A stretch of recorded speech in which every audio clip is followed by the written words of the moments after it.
My name is David Herring, and I worked for a number of years for Yoram. He was my boss. He was my mentor, my teacher, my very good friend. And two of the things I particularly admired about Yoram were his ability to take chaotic situations and extract meaning, to bring order out of chaotic situations.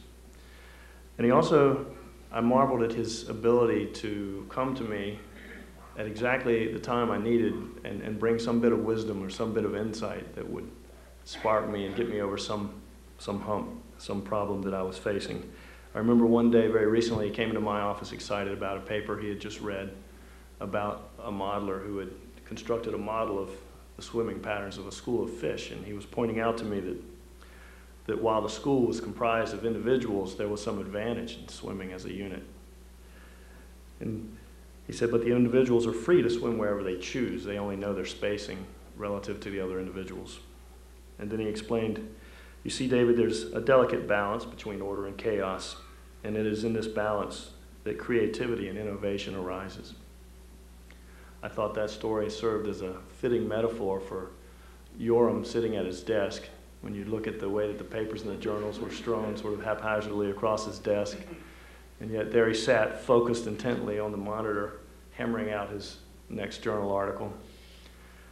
Yoram was a prolific writer and an outstanding scientist, produced more than 200 papers in the refereed literature. Yoram brought order out of chaos in my life one day back in 1997 when he came and invited me to join him on the Terra team when he became a Terra project scientist.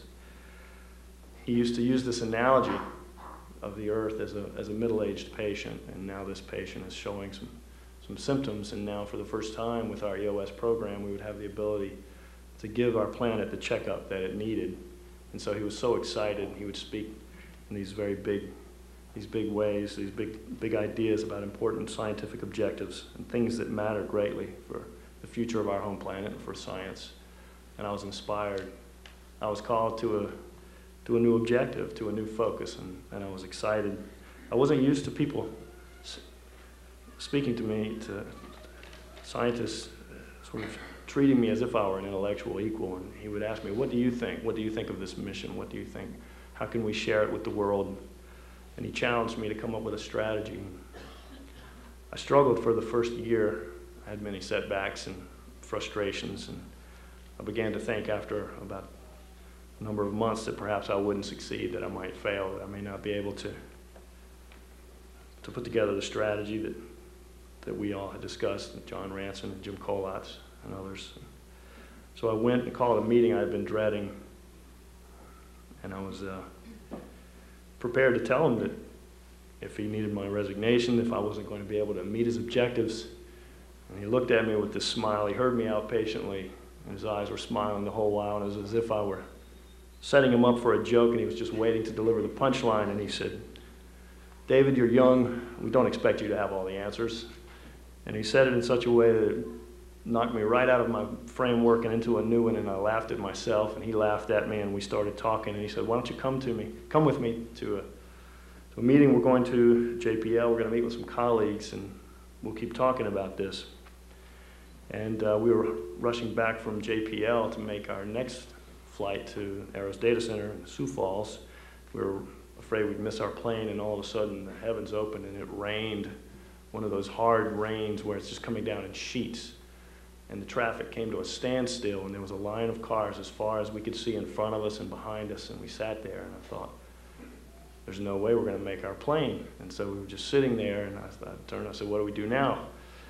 And he said, hold on a second, and he leaned forward and he said, excuse me, driver, could you turn off the car?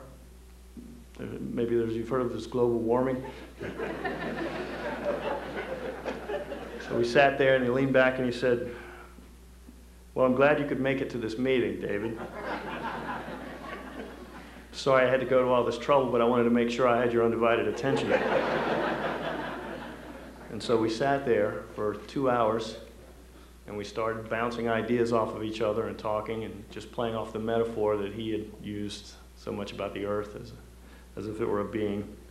We decided to create a web-based magazine, and initially we were going to call it Pulse of the Planet, and the idea was that we would be reporting to the world the vital signs of our world. Unfortunately, that name was already occupied by an NPR radio show. And so we ended up calling it the Earth Observatory. Yoram used to also refer to Terra as this great observatory in the sky, and so I thought it also made it a fitting metaphor.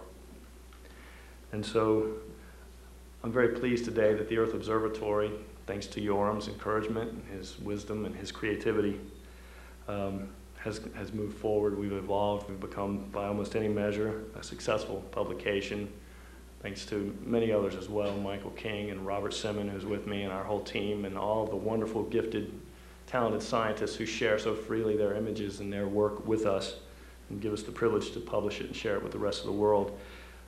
But thanks to Yoram, this site is visited by almost 1 million people every month, all over the world. And so it is a wonderful way to share the science that he did and the science that all of our colleagues do. It was a great honor and a privilege to work for Yoram. He had a passion for life, a love for learning, and a unique ability to laugh at almost any situation.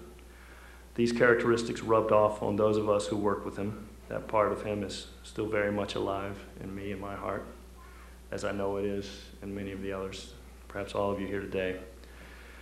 In me, in my heart, I know Yoram will go on laughing at me, telling me it's okay not to have all the answers. Then he'll remind me that the thrilling part of life lies in the looking for the answers. And that looking is best done hand in hand with the people you love. God bless.